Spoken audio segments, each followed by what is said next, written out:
I had the great pleasure to accompany a good friend and scholar to witness the migration of the great dreamers. Watching the Delphinids dive over our ship was as inspiring to see as a Kindori in the flesh. It was hard to put in words, seeing such a large body of water float through space. I hurriedly drew the Skavvers as they hunted for smaller prey. I heard these whales were on their way to a great summit in a distant sphere that only happens once every thousands of years. Now that would be a sight to behold. Great Dreamer.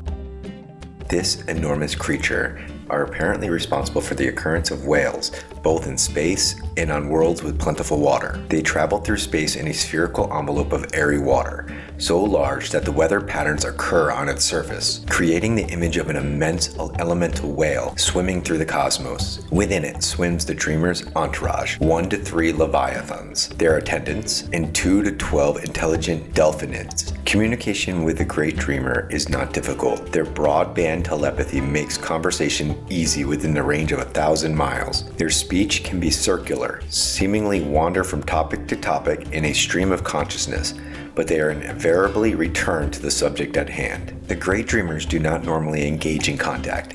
Their great power speaks for itself. The aura given off by these beings is so powerful that opponents must save -4 or be charmed. Against those who do save still have warlike intentions. A Great Dreamer can also contact elemental planes of water and air, summoning 1 to 8 elementals to do its bidding. The elementals either wash or destroy any offending Spelljammer. The elementals either wash or destroy an offending Spelljammer. Only when its entourage takes severe damage does a Dreamer order its elementals to kill an opponent. If nothing dissuades an attacker, then he faces the onslaught of the Dreamer's entourage. The entourage members have a sound lance that can stun opponents within a 10-mile range. If hit, they must save or be stunned for 1d4 turns. The Delphinids direct their sound lance against one opponent at a time. Larger whales aim at entire vessels and can also change tones to resonate with the ship's hull, causing the ship to rattle itself to pieces. If necessary, the Great Dreamer uses its magical ability to project a giant water spout from its water envelope.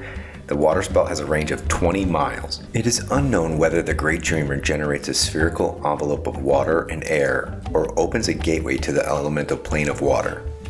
The envelope instantly responds to the Great Dreamer's commands. These beings remain in the flow, traveling from sphere to sphere, attending other affairs on many worlds. Every 1,000 years, the leviathans of each world receive an audience with the Great Dreamers to report on the events of the previous millennium. They remain for a year before returning to their homeworlds. Though they feel neutral toward humanoids, the Dreamers are always lawful in alignment. They preserve the abundance of life both in the seas and endless ocean of flow. They perceive existence to be a continuous song. All members of the Great Dreamer's entourage continuously sing this hypnotic song. Perhaps as a function of this guardianship of life, the Great Dreamers have one final ability, the power to grant immortality to one being once per year. Usually, the champion who receives this honor is a whale. Rarely, however, a humanoid who has greatly aided the Dreamer's subjects may receive this gift. Delphinid. These friendly beasts swim harmlessly through the phlogiston. They have on occurrence been known to help stranded travelers. Delphinids can change color to match the swirling phlogiston. They can make multicolored swirls and streamers across their hide.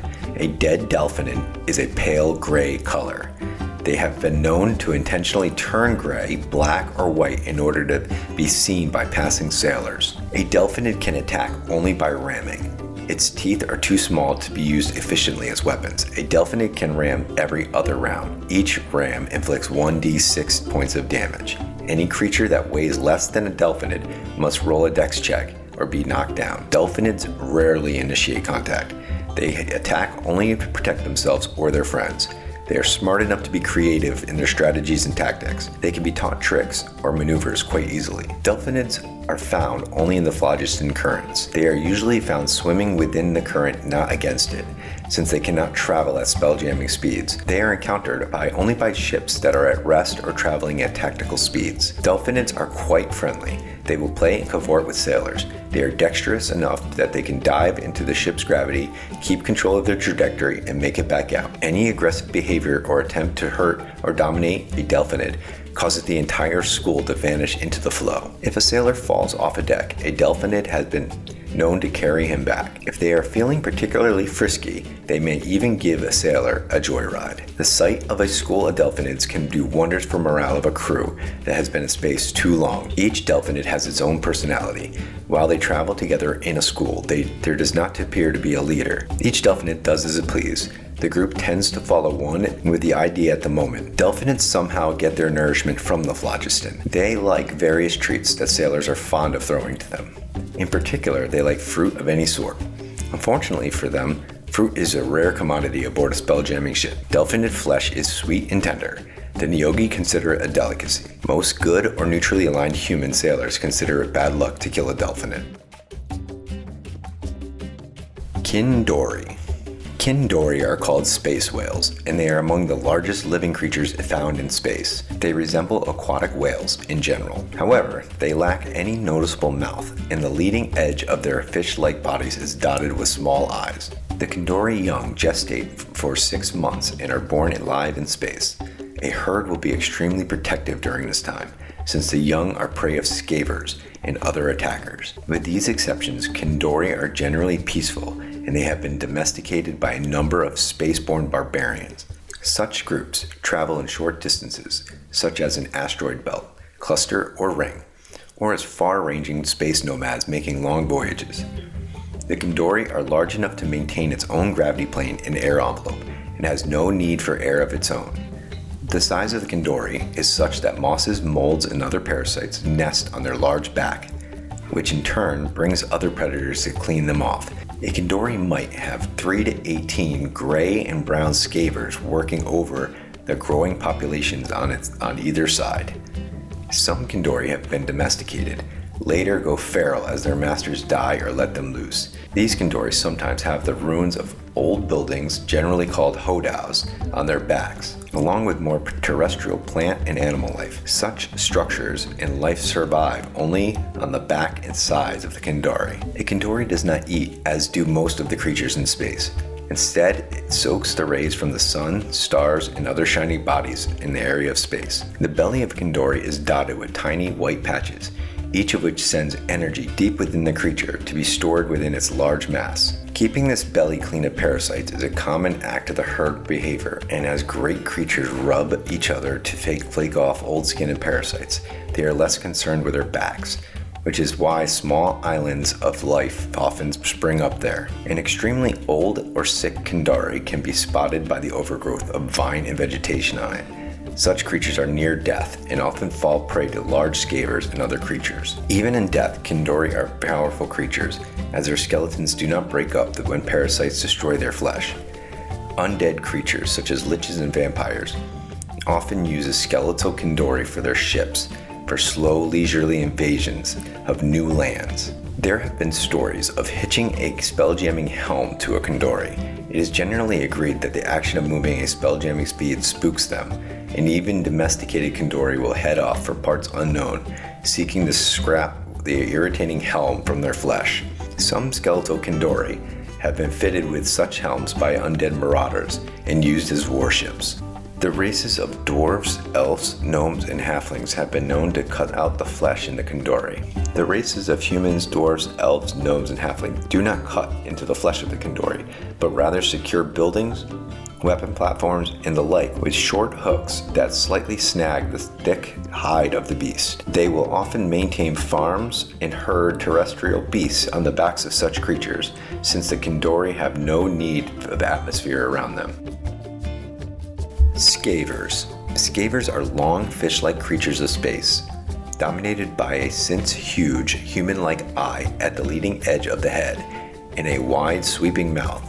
General body details, such a number of fins, vary depending on the origin of the creature, but their behavior and general coloring divide them into 4 basic groups: gray, brown, black, and void. Skavvers trail ships, asteroids, and larger creatures for droppings and refuge. They drift inside the air envelopes of these large bodies so that they can move, often at high speeds.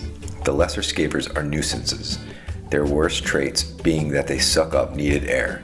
The larger Skavvers are more deadly in that they will often not wait for their meals to come to them. The eyes of the Skavvers glow when they are awake. Most are lazy by nature.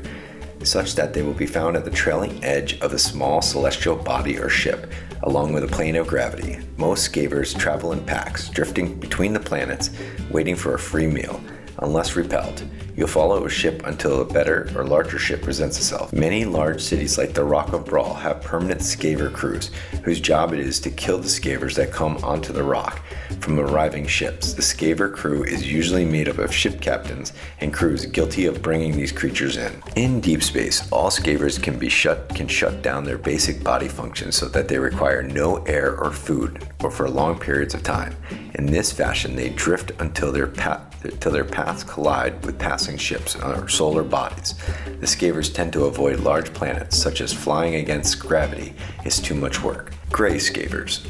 The Gray Skavers are the smallest and least dangerous of the lot. They will also travel in large packs.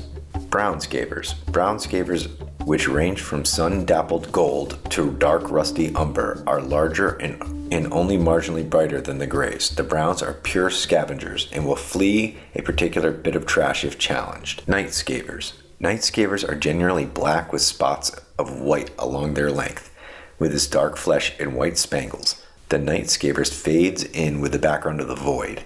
The Night Skaver can swallow creatures up to man size in the same fashion as a brown Skaver. Void Skavers. Void Skavers are jet black except for their single eye. They are the most dangerous of the breed, as they are man-eaters. While the old Skavers will be content by digesting a few kitchen scraps, the Void Skavers will go after the cook.